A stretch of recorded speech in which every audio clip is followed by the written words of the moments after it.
si usted acaba de sintonizarnos, hoy tenemos la oportunidad de conversar con la doctora Ana González, quien es hematóloga, y hablamos sobre falsemia. Queremos darle la información de dónde encontrar a la doctora González. Ella tiene consulta privada en Hospiten, en Red Oncológica Dominicana Integral, RODI, y también en Intracare Center. Usted se puede comunicar al teléfono 829-858-0773 para que pase por esa consulta de evaluación y pueda identificar tempranamente cualquier patología que tenga que ver con esta especialidad. Doctora, usted hablaba de los tratamientos. Un paciente pediátrico identificado tempranamente, tratado debidamente, regularmente, llega a la siguiente etapa de la vida sin presentar complicaciones si está debidamente tratado y seguido por su equipo médico. Sí, claro que sí. Claro, por supuesto. Esos pacientes pediátricos, cuando tienen su adecuado seguimiento, los pacientes falsémicos pediátricos son pacientes que tienen bien añuñadito. Tienen bien cuidadito, sí, generalmente, sí. Y los hematólogos pediatras son bastante celosos con ellos. Incluso el mismo protocolo de transición que se está llevando a cabo incluye un historial clínico del paciente y es un historial que tiene detalles ahí para que ya el hematólogo de adulto conozca qué se hizo, qué se ha hecho y qué se estuvo haciendo con ese paciente antes de llegar ya al adulto. Sí es un poco difícil y es más difícil con la mamá porque ya pues el paciente quien tiene que se orienta para que el paciente tome las riendas de su enfermedad. Sí. Pero yo creo que es más difícil con la mamá que con el mismo paciente. Doctora Ana, ¿qué significa una crisis en un paciente falsémico? La clínica del paciente falsémico se engloba en lo que se conoce como las 4 grandes crisis.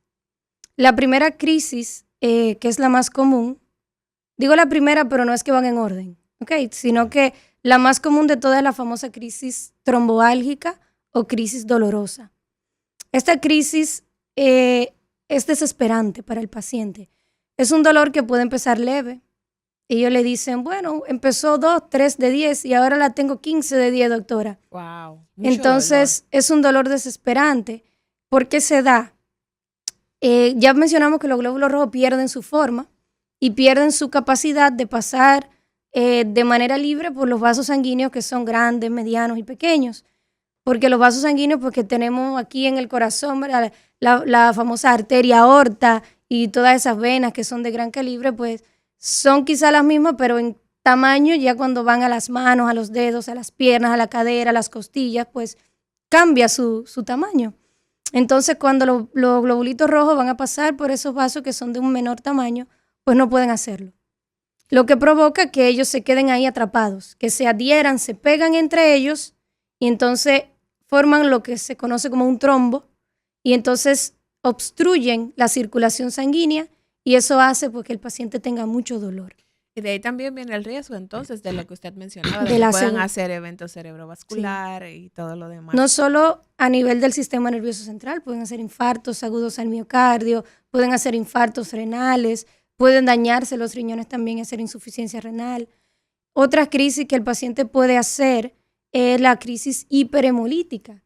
Los glóbulos rojos cuando terminan su ciclo de vida, ellos mismos se destruyen y el organismo los desecha. Sin embargo, en el paciente con anemia de células falciformes, estos glóbulos rojos tienden a romperse antes del tiempo establecido. Y esto se conoce pues, como una hiperhemólisis, porque hemolizan, hemo de sangre y lisis de rotura, hemolizan de manera descontrolada por su misma falciformación, por su misma forma de media luna. Entonces esto hace porque el paciente se ponga con ese color amarillo, porque se libera el pigmento que tiene adentro, que es la bilirrubina, y hace pues que el paciente se ponga amarillo y esa condición se llama como ictericia. Claro. También está la crisis de secuestro, que generalmente se da en un órgano que tenemos en el lado izquierdo del abdomen, que es el vaso. El vaso es el principal órgano de la inmunidad. Se conoce también como, popularmente, incluso el libro dice el cementerio de los eritrocitos, porque los glóbulos rojos, ya que cumplen su ciclo, van y degeneran allí. Sin embargo, en el paciente falsémico, pues el vaso detecta ese defecto, esa falciformación, y la circulación del vaso mantiene de por sí atrapado ese glóbulo rojo y hace pues que el vaso aumente de tamaño. Imagínense que tenemos una fundita y la vamos llenando, pues así mismo el vaso, una vejiga, vamos a poner más característico, pues se va llenando ese vaso de glóbulos rojos y hace pues que el abdomen se vea crecido y ya ahí tenemos pues un abdomen globoso en ese paciente y causa también mucho dolor. Claro. Y al ver esto comprometido, también se compromete la inmunidad del paciente, las defensas del paciente se comprometen y puede tener muchas infecciones también el paciente. Otra crisis es pues esa la llamada crisis aplásica, en la que procesos infecciosos, principalmente virales, hay un virus llamado parvovirus B19 que se aloja en las unidades donde se forman los glóbulos rojos en la médula ósea, que ya una vez hablamos también de que los glóbulos rojos y las células sanguíneas se producen en médula ósea, pues este virus tiene predilección, él se aloja en la unidad formadora de brotes eritroides que produce los eritrocitos o glóbulos rojos y pues impide que estos glóbulos rojos se estén formando adecuadamente y pues el paciente hace una anemia que puede incluso terminar con su vida.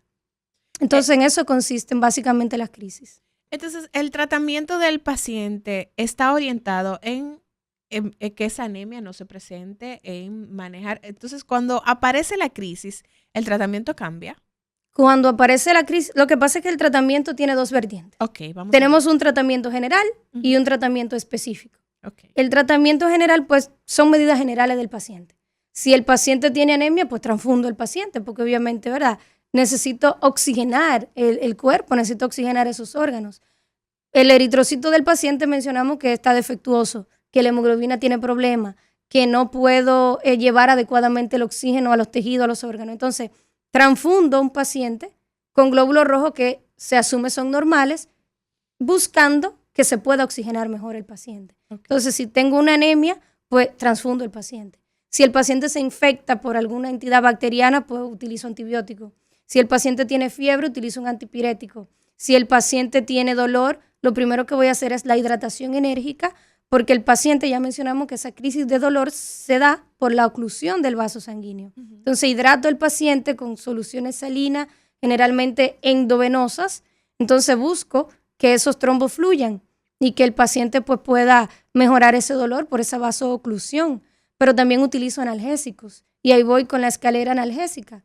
Empiezo con analgésicos de primer nivel, paracetamol puede ser, pero ya un paciente con estas crisis que nos rompen, como decimos generalmente, pues vamos escalando. Utilizamos otro tipo de AINES, llevamos incluso al paciente a utilizar opioides.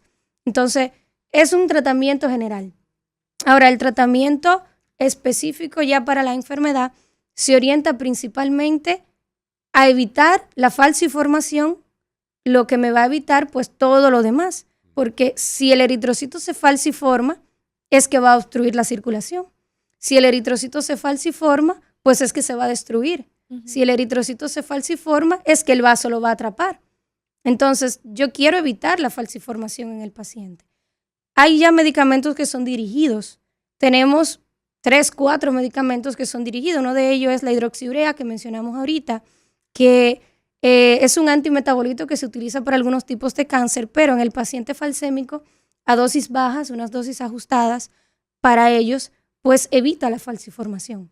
Claro. Y ayuda al paciente pues a que el glóbulo rojo pues no se deforme de manera tan frecuente. Tenemos la L-glutamina como proteína que va también a ayudar al glóbulo rojo a no deformarse o a no destruirse con tanta facilidad. Tenemos un anticuerpo monoclonal que incluso lo tenemos disponible en el país.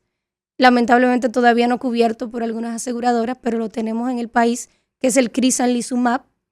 El Crisanlizumab lo que hace es que evita que los glóbulos rojos se adhieran uno con otro, que se adhieran a los vasos sanguíneos y que se formen los trombos. Tenemos otro que es el Voxelotor. Ese todavía no lo tenemos disponible, pero también existe y se ha estado utilizando en Estados Unidos. Ya está aprobado por la FDA, que va a ayudar a que ese glóbulo rojo, pues la hemoglobina se estabilice y no haya tampoco esa alteración en la hemoglobina del eritrocito. Y hay unos cuantos medicamentos que nos pueden ayudar en el paciente. Disponibles aquí nosotros, pues lo que mayormente utilizamos, la hidroxiurea y la L-glutamina, que es la proteína. Y ya obviamente tenemos el ácido fólico, que es de gran ayuda para nosotros siempre, porque estimula pues la maduración de los glóbulos rojos. El ácido fólico nos ayuda en muchos contextos, pero en el paciente falsémico, pues para eso, para ayudar a la maduración del glóbulo rojo. ¿Esos medicamentos se consideran de alto costo o no? El crizanlizumab, sí. El voxelotor también. Todavía no lo tenemos disponible aquí, pero sí son medicamentos de alto costo. Son de alto costo y son bien costosos. Doctora, ¿cuándo se considera el trasplante de médula ósea para el paciente falsémico? El trasplante, dicen por ahí que es la cura de la enfermedad. Uh-huh. De conocimiento, conocemos un caso en el año 1995 en un paciente que se curó. Okay. Pero ¿qué pasa con el trasplante? Generalmente a los niños es que se le ofrece el trasplante cuando hacen ya cierta cantidad de crisis. Es un pacientito que se está limitando mucho su capacidad funcional. Pero el problema del trasplante en el contexto del paciente falsémico es que al esto ser una enfermedad hereditaria, pues en la familia tenemos los genes de la falsemia. Y yo necesito un paciente sano para hacer un trasplante. Uh-huh. Entonces, si el paciente no tiene un familiar de primer grado que reúna las características que exigen los trasplantólogos para realizar el trasplante, pues no vamos a poder trasplantarlo. Se complica. Entonces, generalmente la indicación es en niños. En adultos, quizá muy pocas indicaciones pudieran haber porque la enfermedad se puede controlar con más medicamentos pues, que en un niño. Pero es difícil porque los familiares de primer grado pues se asume que van a tener su rasgo, ¿verdad? Claro. Entonces es un poquito complejo ya ese asunto. Y pues un donante no parentado, pues conseguirlo pues sería también un poco difícil. Pero sí, en los niños es donde está la mayor indicación de trasplante. ¿Cada qué tiempo, doctora, debe pasar a consulta con su hematólogo un paciente falsémico? Depende. ¿De qué depende? Si el paciente está controlado, pues es un paciente que vemos cada 3, cada 6 meses. Okay. Pero si es un paciente que no está controlado por alguna situación particular, si el paciente es falsémico y es hipertenso, por ejemplo, si el paciente es falsémico y ya ha hecho alguna complicación, como por ejemplo, ellos hacen mucha litiasis renal, que son las piedras en los riñones, ¿verdad? En la vesícula también, ya es un paciente que debe tener un seguimiento más de cerca, quizá mensual. Hay casos en los que si el paciente se está preparando para procedimiento quirúrgico, pues tenemos que verlo en conjunto con el cirujano y ya eso va a depender de cómo se vaya comportando esa condición en el paciente, si se le va a operar la vesícula.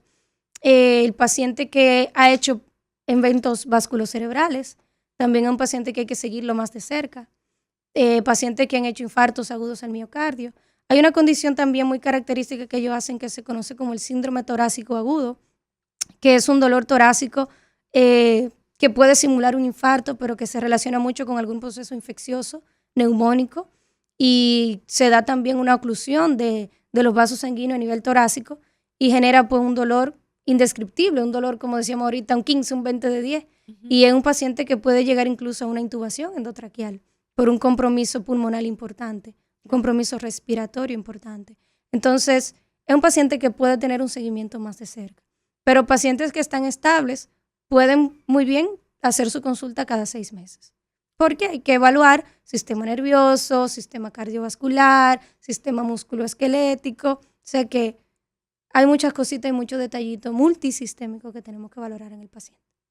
Doctora, el tema de la alimentación del paciente falsémico, sobre todo en esa edad en el que el paciente es un paciente pediátrico, que a veces es mucho más difícil porque rechazan algunos alimentos, porque quieren tener algunos placeres con dulces y demás. ¿Cómo manejar todo esto, doctora, para mantener a ese paciente estable? El paciente falsémico puede comer de todo. Puede comer de todo. Es diferente a otro tipo de anemia hereditaria, que es la deficiencia de glucosa 6-fosfato deshidrogenasa, que nosotros también... Doctora, ¿pero qué fue lo que te dije? El famoso fabismo, la deficiencia de glucosa 6-fosfato deshidrogenasa, es una enzima y su deficiencia o su ausencia en los pacientes también producen un tipo de anemia hereditario. Uh-huh. Estos pacientitos se limitan las habas y los granos en ellos, las habichuelas, las legumbres y esas cosas. porque pueden desencadenar crisis. Oh, sí. Pero el paciente falsémico no, el paciente falsémico puede comer de todo. Ok. Lo que sí debe evitar, pues son cosas que puedan llevar a complicaciones, igual que quizá cualquier individuo normal. El exceso de grasas, el exceso de alcohol, porque el alcohol también puede desencadenar las crisis, las sustancias ilícitas, las drogas ilícitas, el exceso de dulces, el exceso de harina, cosas que puedan llevar a que se complique la condición. Pero el paciente falsémico como de todo. Imagínate que la mayor población de pacientes falsémicos la tenemos en la clase media, media baja, en los hospitales. Entonces, limitarle la alimentación a ese paciente es un poco complejo. El paciente falsémico puede comer de todo. No hay algo que yo te diga, bueno, si come mucha grasa, pues vas a desencadenarse una crisis. No, si come mucha grasa, lo que puede exacerbar los cálculos en la vesícula, por ejemplo. Claro. Pero puede comer de todo un paciente falsémico. Usted mencionaba el tema de evitar las sustancias ilícitas. En ese paciente adulto ya, falsémico, el consumo de alcohol, doctora, ¿cómo puede complicar el cuadro? El consumo de alcohol hace que la crisis se desencadene porque lleva también a una rotura del glóbulo rojo. Hay sustancias en el alcohol, hay radicales libres que se liberan, se posan en la membrana del glóbulo rojo y hace que se rompa. Excelente. Hoy estamos conversando con la doctora Ana González, hematóloga, hablando sobre falsemia. Esta condición es una condición crónica que no se cura, doctora, que hay que manejar durante toda la vida de este paciente de manera que no presente complicaciones. ¿Dónde encontrar a la doctora González? Ella tiene consulta privada en Hospiten, en RODI, que es la Red Oncológica Dominicana Integral, y también en IntraCare Center. Al teléfono 829-858-0773, usted se puede comunicar para que haga su cita con la doctora Ana González. Llegando a los minutos finales del programa del día de hoy, doctora, nos gustaría poder pues dejar servida esa información a la gente que nos escucha, que quizás tienen un paciente pediátrico en casa con falsemia, de ese cuidado que debemos tener con los más pequeñitos, porque ya de adultos tenemos otro nivel de conciencia, ese cuidado para evitar que aparezcan esas crisis, la importancia de ese seguimiento multidisciplinario, que no solamente que lo vea el pediatra hematólogo, sino los demás especialistas para garantizar ese seguimiento oportuno de ese paciente. Bueno, realmente lo ideal es evitar situaciones que desencadenen las crisis. Evitar el ejercicio intenso, el paciente debe hidratarse bien, debe tener una adecuada alimentación, debemos evitar los procesos infecciosos, debemos evitar el consumo pues, de esas sustancias que nos pueden desencadenar las crisis. Básicamente eso. Un paciente y llevar su tratamiento, obviamente, llevar su tratamiento al pie de la letra, porque si el paciente deja algún tipo de tratamiento, pues obviamente las crisis van a desencadenarse. En el contexto del paciente pediátrico, tenemos que tener muy en cuenta las vacunas. Yo sé que ahora hay mucha población a nivel mundial que se ha limitado a las vacunas, pero hay pacientes con condiciones particulares en las que las vacunas pues son imprescindibles. Estos pacientes debemos vacunarlos contra neumococo, debemos de vacunarlos contra influenza, todo el esquema de vacunación que lleve un paciente pediátrico de acuerdo al calendario de vacuna que está estipulado, pues debe de llevarlo. Claro. Y otras que el pediatra pues entienda que son ideales para su proceso de crecimiento y desarrollo, pues también. Eso que usted menciona es sumamente importante, doctora, porque a raíz de la pandemia, pues hay grupos por ahí que son antivacunas y se ha descuidado mucho el esquema de vacunación. Sí. Entonces, cuando tenemos niños que tienen esta condición, ya usted decía que una de las manifestaciones es que esas defensas se bajan. Sí. Entonces, si tenemos un niño con defensas bajas y encima de eso, pues no está debidamente inmunizado, le estamos poniendo en un riesgo importante y es pues necesario que la gente tenga esa información para que entienda y se eduque al respecto. Vamos a darle chance a algunas llamaditas que tenemos ya finalizando en el día de hoy. Buenos días. Buenos días. Sí, adelante. Una preguntita para la doctora. Muy bueno el tema. Gracias. Yo tengo un hijo que es falsémico, portador falsémico, pero resulta que la mamá y yo no somos falsémicos. Yo lo que quiero saber es qué cómo lo alimento y esa cosa, porque lo único que me dijo un doctor fue que le diera ácido fólico y complejo B para que no le pase nada, pero que él no va a hacer crisis ni nada, ni ha hecho crisis tampoco. Yo le quiero saber el tipo de alimentación. La doctora quiere saber qué edad tiene su hijo. 10 años. 10 años, perfecto. Le descubrimos la falsemia hace 3 años. Perfecto. Escúchenos a través de la radio, la doctora le va a orientar. Adelante. ¿Qué darle al paciente? Sí. Bueno, mira, eso va a depender mucho del porcentaje de hemoglobina S que tiene tu hijo. Si el paciente supera el 50% de esa hemoglobina S del paciente falsémico, pues ya se considera un homocigoto, un paciente falsémico puro. Si es un pacientito que no hace grandes crisis o que no tiene una frecuencia de crisis, pues las recomendaciones del pediatra están adecuadas, ácido fólico. El complejo B no es tanto para la falsemia en sí, pero sí ayuda un poquito a la maduración de los glóbulos rojos y a mantener su funcionabilidad. Pero el pediatra, bien atinado, si ya tu hijo tiene 10 años y no ha presentado grandes crisis y no ha hecho ninguna complicación hasta el momento. Sí, lo que es importante es darle su seguimiento. Te recomendaría que también acudas a un hematólogo pediatra, que es quien te puede orientar con un poquito más de detalles que algún médico convencional. No me dijiste que era un pediatra. También hay consultas en las que el médico general o el médico familiar da algunas orientaciones a los padres con respecto a lo que deben hacer con sus hijos, pero sí el pediatra y el pediatra hematólogo, pues en este contexto son los que con más valor, ¿verdad?, pueden tratar esas condiciones. Doctora, ¿hay signos previos a una crisis en el paciente falsémico o esas crisis aparecen de repente? O sea, se acostó ese paciente falsémico en la noche y en la mañana amaneció con la crisis, o tuvo ahí manifestaciones que quizás se pasaron por alto antes de la aparición de la crisis. Generalmente ellos vienen con su dolorcito. Ok. Vienen, miren, me llega ahora un caso de un paciente que tuve una vez en el hospital. Hay una condición particular en los varones. Uh-huh. Los varones hacen algo que se llama priapismo. ¿Qué es eso, doctor? El priapismo es una erección. Todas las erecciones, dice un amigo mío, todas las erecciones son involuntarias. Es cierto, pero es una erección sostenida. Es una erección que se da porque los cuerpos cavernosos del pene se llenan de sangre y son esos eritrocitos falciformes, y cuando ellos se quedaron atrapados ahí, pues no hay forma de que ellos retornen, y entonces el pene se va a quedar erecto y el cuerpo esponjoso se va a quedar flácido.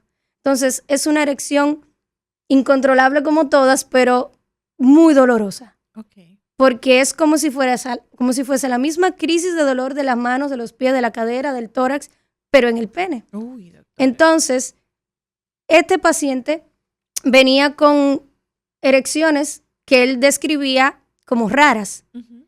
Él decía, no, pero es que yo no entiendo por qué me estaba pasando esto. Bueno, nunca le había pasado, pero él sí sabía que era falsémico. Lo que él no sabía es que eso le podía pasar por su condición de falsemia. Y él se fue a trabajar. Él trabajaba como delivery en un camión.